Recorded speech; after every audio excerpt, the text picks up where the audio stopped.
Hey, it's Jordan with TYT and TYT Politics. I am here at Cuyahoga Community College here in great city of Cleveland, and I'm here with the champion of Cleveland. I don't buy LeBron James. It's you, Nina Turner. She was a former state senator here. If you've been following the presidential election, particularly the progressive uprising from Bernie Sanders movement, she was one of his, I'd say, top surrogates, top supporters, and just a breath of fresh air if you were awoken to some of the messages that Bernie pushed and you pushed. We've talked on and off camera, and for those of you that don't know, this is part of what we're doing this week. We're doing a little cheesy, but hell, why not? Disappearing middle class. So hashtag disappearing middle class. We've done about 6 or 7 interviews between Pennsylvania, Ohio. After this, we're going to Detroit, then we're headed to Chicago, then Wisconsin, and unless we go to jail, all over the place. So if you have your own story, tweet it now or on Facebook using that hashtag. But I wanted to talk to you because we met months ago leading up to the Ohio primary. And I kind of, talking to people the last few days, there's a real disconnect. Because you read stories about, household income is up 5.2% in 2015, and the economy is rebounding. And then I go to these states in Pennsylvania, Ohio. I mean, I've seen it all over the country. Yes. And you meet people who are just out of hope. I met someone yesterday who's literally living off $140 a week, 2 kids and a disabled husband, and barely any disability money. Talk about, for those that don't know, kind of your story before getting into politics. Well, the struggle is real. Hashtag that too, along with the disappearing middle class. I came from a poor family, and I don't have to, poverty is real. People suffer every single day, and people try. My mom came from a solidly middle class household and was an only child, but her life was not perfect.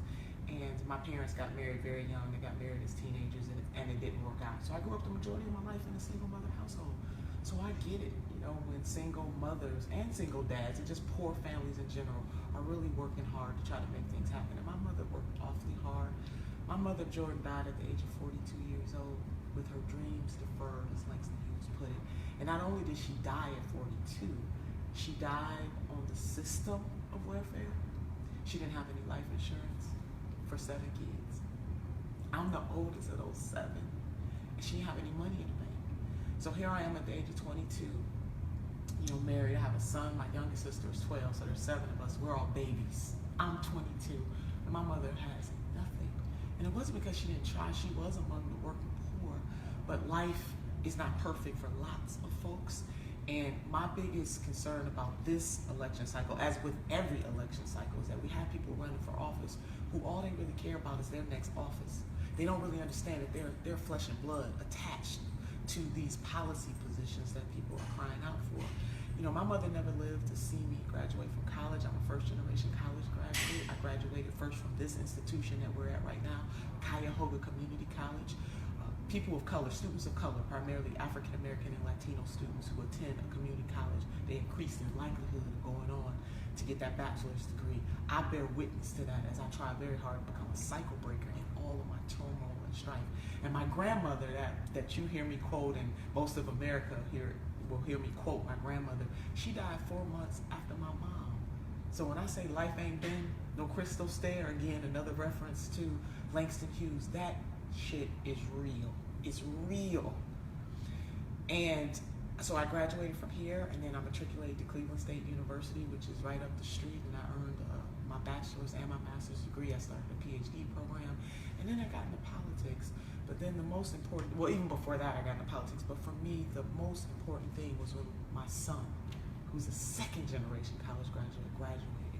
Because now that shows very clearly what the studies show, that if a parent can go to college and graduate, they increase the likelihood that their children and their children's children will do the same. That I, in fact, was a cycle breaker, but it was hard. So when people see me on TV fighting like hell, fighting against the status quo, whether they be Democrat or Republican, I'm doing that from a deep place. And that is why I was so attracted to Senator Bernie Sanders and his mission, because because he was saying things that most politicians are too afraid to say. He was talking about the working poor. He was talking about how unaffordable college is. I'm still paying off college debt right now because I didn't have a silver spoon in my mouth. My mother tried. My father and I have a very strong relationship now, but I grew up the majority of my life in a single mother household. Watched my mother cry herself to sleep during Christmas because she couldn't afford to buy 7 children designer stuff.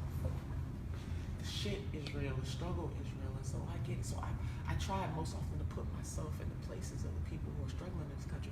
So yeah, the statistics show that incomes are rising. Yes, we came out of a great recession. Yes, the president led that as well as some other folks as well. But when you talk to everyday people the way that you're doing, you find out that their lives have not really changed. And so it's not enough for us to talk about. We can say that things are getting better. Yes, compared to the Great Recession, things are. But there are still people. If you were already drowning when the Great Recession hit, you're not much above water. So you're still drowning.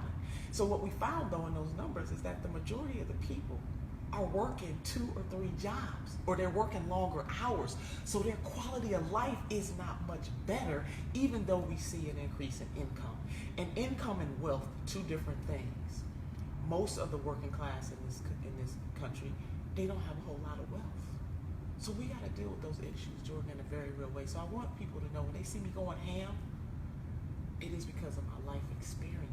And I can no longer, I never did sit back, but I'm all the way woke now. You know, hashtag stay woke, we hashtagging a lot this morning.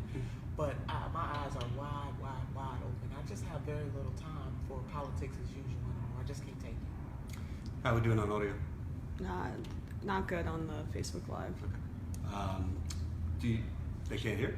They're having trouble, but I think maybe we should just shut it off. I would try to move it closer. Okay, yeah, sorry about that. So I'm curious. I don't want to get into Hillary first, Donald. Let's let other people do that. Please. But you made a decision kind of before Bernie took off to kind of change horses, and a lot of politicians don't make decisions kind of knowing that it's either political suicide or Or political suicide. Or political suicide. Right. So I want to know, what were you seeing that, obviously I think it's a courageous move, but what were you seeing, not about Hillary versus Bernie, but that made you say, you know what, damn the consequences, I got to go out and fight for this person who's fighting for working people? Well, you know, I started to juxtaposition my life story to what this man was talking about, and I really dug in deep. You know, I did do things for Ready for Hillary. That was in 2014. I had never made a formal endorsement, even though people, you know, never let the truth get in the way of a good story. And people have a lot of good stories, not a whole lot of truth. What I should have been was thanked for what I voluntarily did. Instead, you know, I got the Hillary crew, you know, coming after me, and folks saw that very clearly what happened at the convention in Philadelphia, and it hasn't stopped, but that's okay. For me, it was really about the people. So when I thought about my poor mother who had worked, was among the working poor all of her life, who tried very hard, but just, you know, life gets in the way. Everybody doesn't run the race at the same pace. When I thought about being a first-generation college graduate and what having a higher education did for me and allowed me to do for my family and for my son who became second generation, this man is talking about making colleges and universities, public colleges and universities, tuition free. He's talking about universal health care. My mother had an aneurysm burst in her brain, and she went into a coma for a very short time, and I had to pull the plug on her. I thought about that universal health care. And How old were you when you had to pull the plug? I was 22, and my baby sister was 12. 7 kids, and I didn't know how I was going to make it, Jordan. I did not know. I mean, I prayed to God, if you give me strength, I will become a cycle breaker. And for my mother's memory, every day, even though she never lived to see me walk across the stage of Cuyahoga Community College or Cleveland State University, she never saw me sworn in, becoming the first councilwoman in Ward 1, which is on the southeast side of Cleveland, serving my community. She never lived to see me sworn in as a state senator. She never lived to see me challenge again the establishment running for Secretary of State in 2014 in the great state of Ohio. And she never lived to see me, you know, be one of the surrogates, you know, premier surrogates, fierce surrogates for Senator Bernie Sanders. Things that African American women don't often get an opportunity to do, but I do believe that she is in heaven saying, "You go, girl." I heard my mother's voice Jordan, I couldn't sleep at night. I had to make that decision because I wanted to sleep. I wanted to be at peace. And my spirit told me, Senator Bernie Sanders is the true champion. As my husband said to me, he has the same righteous indignation as you have. You got to give this man a chance. Think about it. And that was it. Universal health care, speaking the words poor, talking about structural and institutional racism in this country, the 5 violences against black and brown people, saying that the system is rigged, the economy is rigged, that corporations get a chance to have more voice than everyday people than Miss Johnson or Mrs. Johnson or Jackson down the street. That spoke to me, Jordan. And I said, you know what? If I haven't found something I'm ready to lose for, then I'm not worth my salt as somebody in the political class. And so I decided to go full out, ovaries to the wall, for Senator Bernie Sanders. And that is what I did the entire time, which is why I believe, the other team is so, so they got venom for a sister, let's just say that. Ovaries to the wall, that's my new one. I want to ask you not so much about inside baseball, what happened at the DNC, but what I saw at the DNC was I was out covering protests of millennials, and there were some older people too. And inside, it's almost like an alternate universe because you got the high dollar donors up in the high, drinking their champagne and all that. You have Hillary supporters, rightly so. She was the nominee and they were celebrating. But it seems like there was a real disconnect between the platitudes on stage Yes. about the middle class and what these struggling people out there are.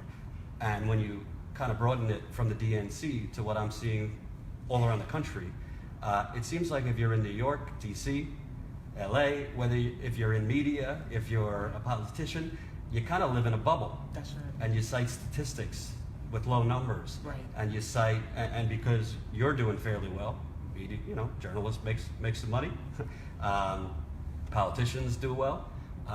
It's almost like an ignorance. Mm-hmm. Do you feel like part of the problem is the fact that we don't have a diversity of leadership, whether it's in journalism or politicians? Oh, yeah, absolutely. Diversity of experience matters. And it's not just ethnic diversity, but that's number one. That's what we can see. But it's also diversity of experience as well and background. We need seasoned folks. We need millennials. We need wealthy folks. And we need working class folks. We need everybody at the table to talk about their experience. But flesh and blood is attached to all of this. And when you are inside the bubble, you tend to forget. And that's why I believe that my experience as a councilwoman really informed me, because I was on the streets with my constituents, that I saw them in grocery stores, I saw them at funerals.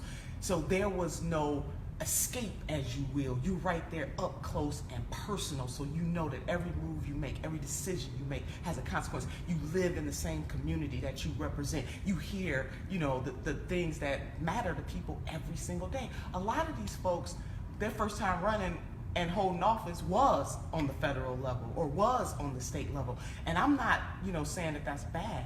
But when you don't touch people, when you don't hear people, when you don't see people on a regular basis and have them tell you their stories while you're not on the campaign trail, when you're just in the grocery store trying to buy some groceries for your family, or you're at the doctor's office, Jordan, I couldn't even go to the doctor's office without my constituents. We got her right here, right now. We don't know why she's here, but this is our time to tell her our concerns or to share our concerns, our hopes, and our dreams. Yes, too many of these folks are disconnected, and they need to do what you're doing. And I'm not just saying that because you're here, but you got to get out and touch people and allow them to tell you their stories. Yes, it's okay for us to say that things are getting better, but better is not where we, it's not the ultimate destination. They must keep getting better. And again, people who were doing okay before the Great Recession are still doing okay. But if you were struggling before the Great Recession, you are underwater. You were drowning. And your head is not above that water right now. You are still underwater. And so we have to put these things in context and not be afraid to say, things have gotten better, but they're not great for everybody. And until we get great for the majority of people, we're going to keep working. You can say both, but political speak doesn't allow you to say that because you're so worried that your opponent is going to use that against you that you're afraid to tell the truth. And the truth the whole truth, and nothing but the truth. And what attracted people to Senator Bernie Sanders during that primary is that he was not afraid to speak the truth, the whole truth, and nothing but the truth. Mhm. You know, when you look through American history, and I'm a little young on the years, but 1950s and 60s, strongest economic. I wasn't born then Right, either, for the right. record. Okay. She's a beautiful. I'm a Gen Xer. Yeah, beautiful 28-year-old. 50s and 60s, strongest economic times of the last century, strong unions. Yes. You had pretty much CEOs that made like maybe 15-20% times their employee, not 250%. That's right. You had very strong regulations. You had higher taxes on the wealthy. It's not rocket science. Government investment. Then in the 1970s, you started seeing, loosening of money in politics rules, and then Reagan took a meat cleaver to unions. Yes.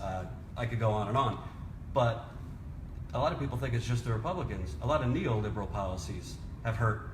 I know you're a Democrat. I don't want to get you in trouble, but a lot of neoliberal policies have also aided more extremist Republicans. So when you have, one party that's batshit crazy, yes, and one party that's just totally in bed with corporations, how do we help the person I just met in Euclid, or the person I met in Mentor, who's living off $140? I know Bernie talked about the political revolution, but if we're keeping it real, it's a little fractured based on what I see, among viewers and just having my ear to the ground. How do you really start to change that dynamic? Well, we got to restore for people, and you're right. I mean, Citizens United just really blew the lid off. And we are living at a time in this country where unless you have lots of wealth or highly connected, you're going to be able to barely run for dog catcher if we are not careful. And so that hashtag we stay woke, that is real. That everyday ordinary people have to seize this moment back. And I keep Senator Sanders, there's so many examples in how he ran his campaign that I think those clues are there in terms of what we can do. Small dollar donations, they're real. Here we have a man, a socialist Democrat from Vermont, 74 years old. And I gotta say this, Jordan, if somebody wakes up, if I wake up at the age 74 and decide I'm gonna run for president, baby, I'm doing it. Because that is, other than just showing people a different way in terms of the economy and what's going wrong, he also showed from a perspective that it's never, as long as you are breathing, as long as you are up, as long as you can stand up, baby, you can make a difference in this world. I met a lady who was 80-something years old. During about 3 weeks ago, I was with the Working Families Party. I received one of their champion awards, imagine that. And I got a chance to see Senator Sanders, which was a beautiful thing. But a lady pulled me to the side, I think she said she was 85 years old. She ran for office for the very first time because of Senator Bernie Sanders. I use those as examples. It's because the senator, he struck the match. He lit the flame, but it's our job to keep it going. And so we don't like the types of people who are in office right now. We have to unify and run ourselves. We got to run more progressives, not just for the highest office in the land, but we need progressives on school boards. We need progressives in legislatures across this country. We need progressives on city councils. We need progressive mayors, governors, statewide office holders. We the people, and sometimes it doesn't feel like that because money has taken over on both parties. We have corporatist Democrats, that's real. And so I come from the Shirley Chisholm, Bernie Sanders wing of the Democratic Party. I done created my own wing, Jordan. That's just how I got to roll. But we really do need people in that political class who actually care about the people, really care about the people. When I say care, I mean care enough that you're going to put something on the line, that you are willing to challenge the system, that you are willing to take a loss, a political loss if you have to, for standing up for the right thing. But the people must know this. Titles are good, but purpose is better. And when I talk about purpose, we are all equal. And that there are more we the people than there are folks in the corporatist elected class. And so we got to stand up. We have to put some skin in the game. I just had that conversation with the Amalgamated Transit Union in Toronto because people are discouraged. You can see it.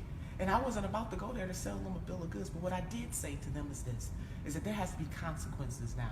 We can no longer just elect people and let them get away scot-free because they're going to come and tell you what you want to hear while they're running, but you got to scorecard them. What are the things that are important to you? How far has this person advanced? Are they making their promises real? And if they're not making it real, in 4 years, you got to tell them, I see you. And I don't care what party they hail from. My 3 C's. Consciousness. Stay woke. Commitment. This is a distance race. This is not a sprint. We're going to get some things in the short term and other things in the long term. And then consequences. Sometimes people we love and support, we got to let them go. If they are not standing up for the people, they got to go. Now, talking to people this week, I don't think it's talked about a lot, but when you see heads of the household, manufacturer workers, car automaker workers have their jobs offshored, there goes saving for your kids' college. That's it. You're just trying to get them, food on the table. That's right. Clothes today. on the back, yes. And then it's a generational domino effect Jordan, because. and I'm sorry, I'll tell you, one of my students here at TYT, she was my student a couple of semesters ago, and she came to see me a couple of weeks ago, and she's a Bernie grad, a white young lady, and she said, Professor, my mother was a machinist when NAFTA happened, and my family suffered. And she's still carrying that. And I think that was the point that you were going to make.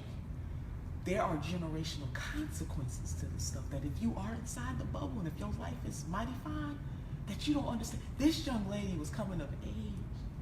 Her mother lost her job. And it took a long time to recover. And in some cases, her mother has not really fully recovered from losing her job as a machinist because of NAFTA. And here you have this young lady who's probably in her late 20s, early 30s, share her story with me about how that impacted her life. This stuff is real, Jordan. It's real. It's real. But you have a lot of people running for office and they act as though that's just a fleeting thing. NAFTA hurt many families in this country, but the Midwest got it the most. But to sit down and talk, and that was unsolicited, because she's frustrated about this election. She didn't want to go vote. But she came to me and she said, you know what, Professor, I'm going to vote. She said, I'm not voting in the presidential because my candidate didn't make it, but the only reason why I'm going to vote is because of you. Because you let me know how important those other offices are too. So instead of just staying home, I'm going to vote, but I'm skipping the presidential category. She's a millennial. And when you look at the TPP, where I'm meeting people around the country that I just... even Donald Trump supporters. I mean, one was crying the other day because his plant just had layoffs. He missed that round, fearful for the next round. Now, when you have that, I'm not trying to get a soundbite, you bashing Obama or anything like that. But when you have a community organizer as president, who, hope and change, all these things, and that evolves 8 years later to pushing another, NAFTA on steroids. What are they missing? Because to me, it looks like they're looking at these trade deals and the people losing their jobs almost like numbers on a balance sheet. Right. And that's part of the problem. Listen, love the president. I was there for him in 2008. I kicked ass for him in 2012 because of what my Republican colleagues were doing in the state of Ohio and all across the country in terms of taking away voter access. I lived that campaign for him in 2012 because it was important that he win re-election. I know that Ohio was the heart. But, as Larry Cohen just said, we were together with the Amalgamated Transit Union. Every single union in the United States is against the TPP. And that is rare to have any group of people, even when they agree, to have 100% agreement about how bad the TPP is for everyday Americans. And yet, the president will not budge on this. And I can't call it. I don't understand why he will not. But it's not just the president. Some corporate Democrats are against it in an election year, but any other time they're not. Absolutely. I mean, people are saying it now because it's the popular thing to say, but when the rubber meets the road, we're going to see who's really going to stand up. That vote might happen. Fast track. Let's keep it real. Yeah. Hillary Clinton, if president, they tinker with a line or two or three. Oh, it meets my standards now. That might happen, and people need to be ready for that. And again, it goes back to the scorecard. Whoever is elected this election cycle, people need to be held accountable. But absolutely, TPP is real. That fast track vote is real. It could happen in the lame duck session, meaning after the election. And if this is something that matters to people in this country, we cannot afford to let anybody off the hook on TPP. And can't talk to you without mentioning a lot of people are looking at these police brutality cases on TV and the horrible shootings and this and that. And journalists and cable news cover it because it's the story of the minute. But there's not a lot of nuance and in-depth talk about the economic factors in all this. Obviously, the police that are shooting within a second aren't looking at their wallet, but you look at Ferguson, you look at a lot of Baltimore, a lot of these areas, it's not a crime to be on the street corner and black. But a lot of the African Americans that are being shot and killed are struggling economically and are, out on the street corner instead of school. There's white kids too, but obviously we see the African Americans getting targeted. Donald Trump says inner cities, it means nothing.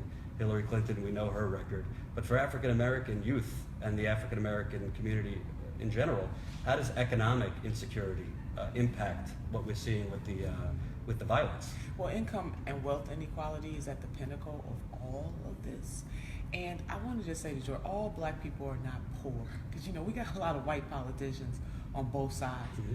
They don't really understand because they don't have a deep enough relationship with the African American community. So the easiest soundbite is to talk about, those poor black and brown people. Mm-hmm.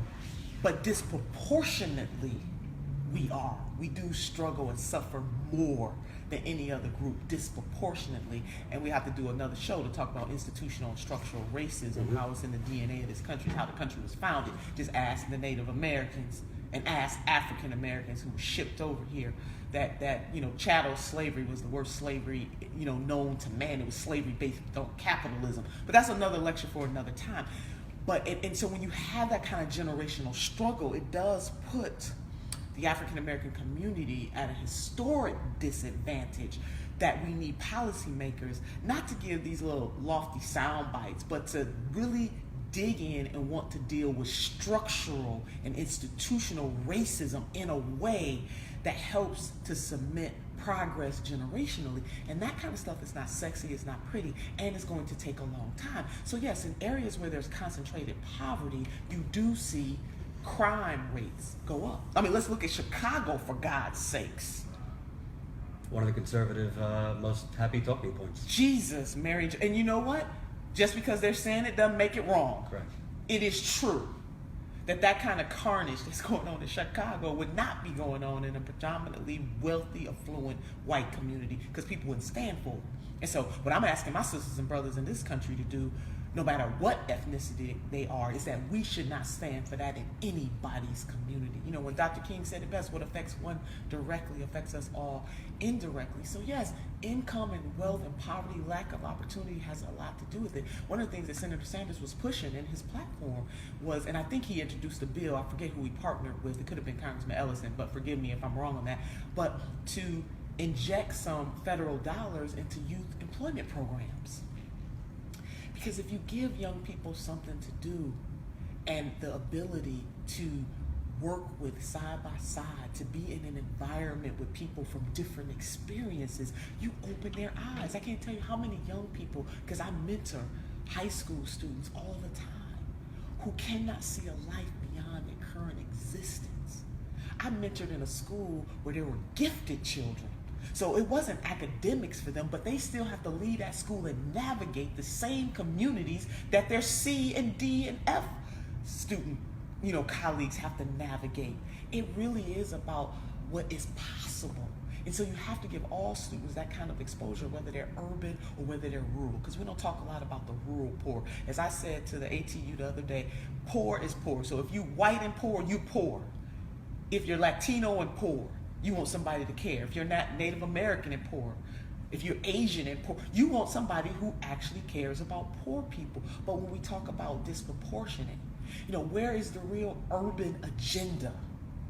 And urban means city, newsflash, even though it's associated with being black, but white folks live in urban areas too. We need a real robust urban agenda. Well, I think that's the problem. I think our politicians think urban means moving a Starbucks into a poor neighborhood. Right, absolutely. It's tinkering around the edges. See, political revolution is real. Revolution means you gonna start this thing all over. You're not gonna keep building on a faulty foundation.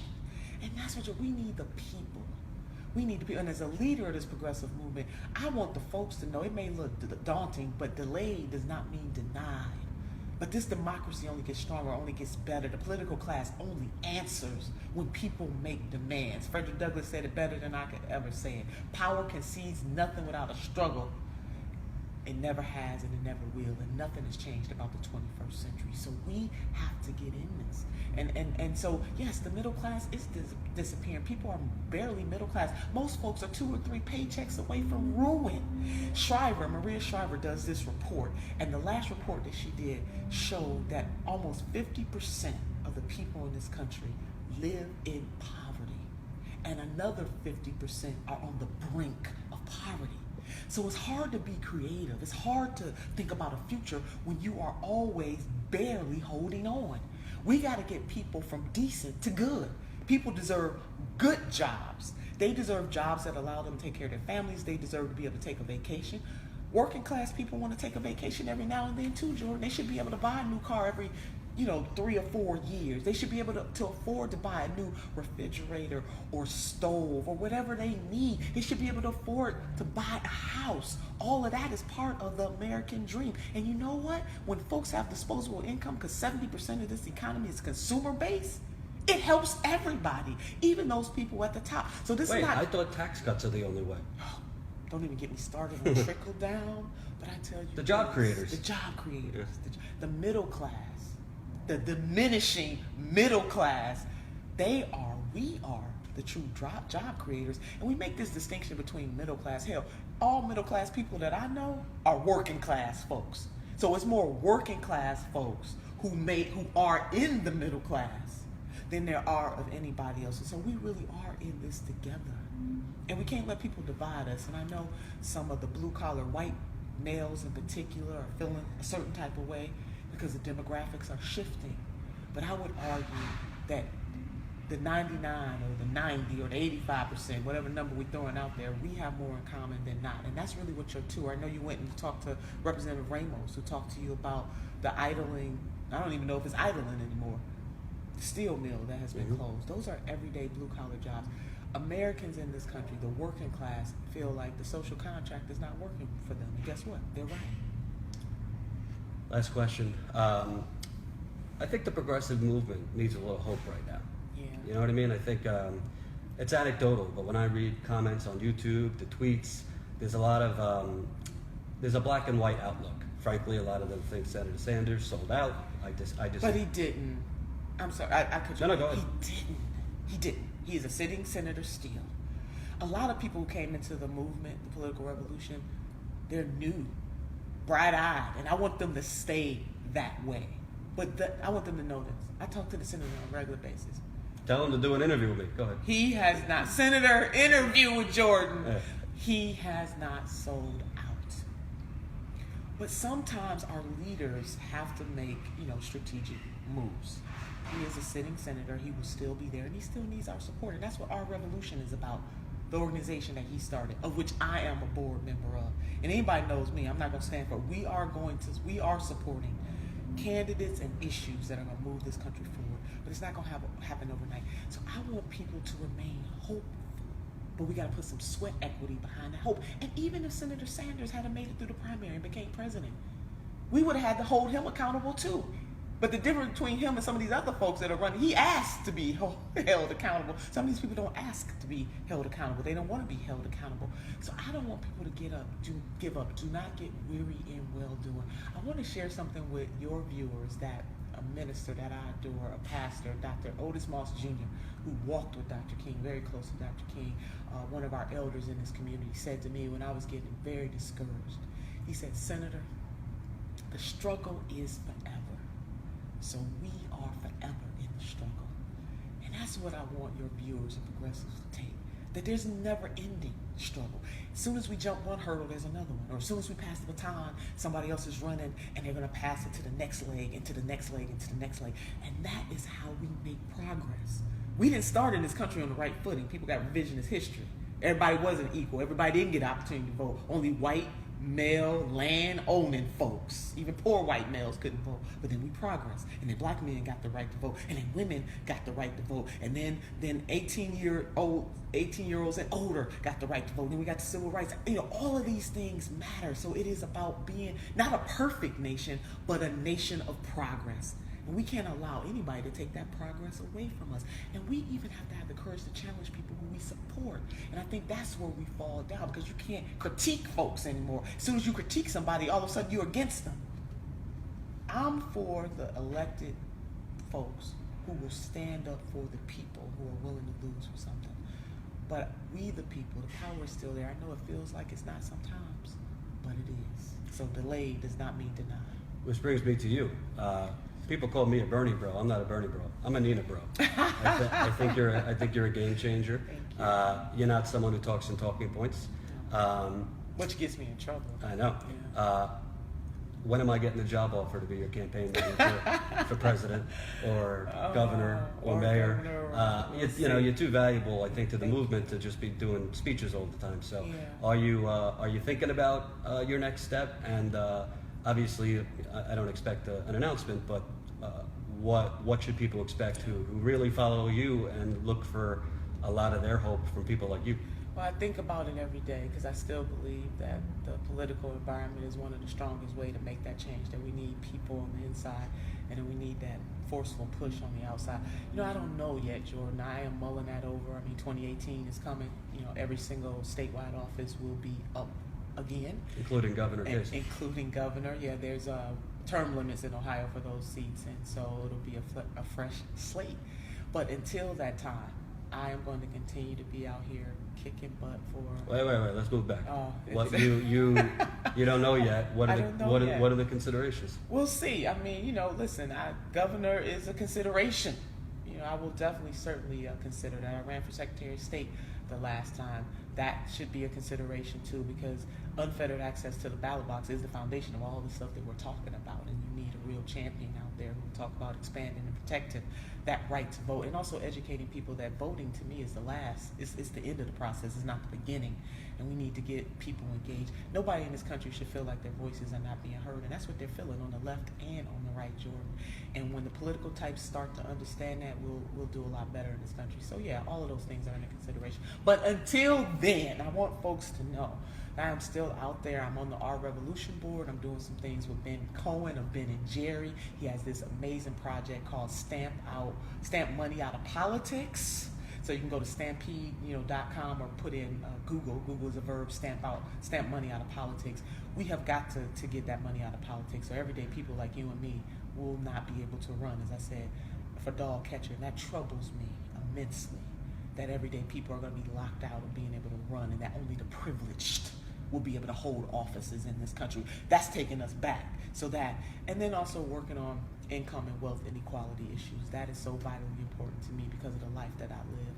I do believe that people want good and they want great, and they do deserve that. And people are not asking for more than what they deserve. People work very, very hard. There are very few outliers in this country of people who just flat out don't want to work.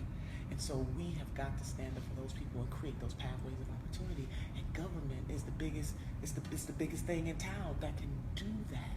But we need people who actually give a shit about the people who they elect, about the people who elected them beyond their own well-being. And people are just not feeling that. And I acknowledge that, because I'm not feeling that either so much. And we got to tap into people's pain, but also let them know that there's promise in the problem, that there are better days ahead, but we're going to have to work like hell to get those better days, and I'm in. Thanks so much. I appreciate it.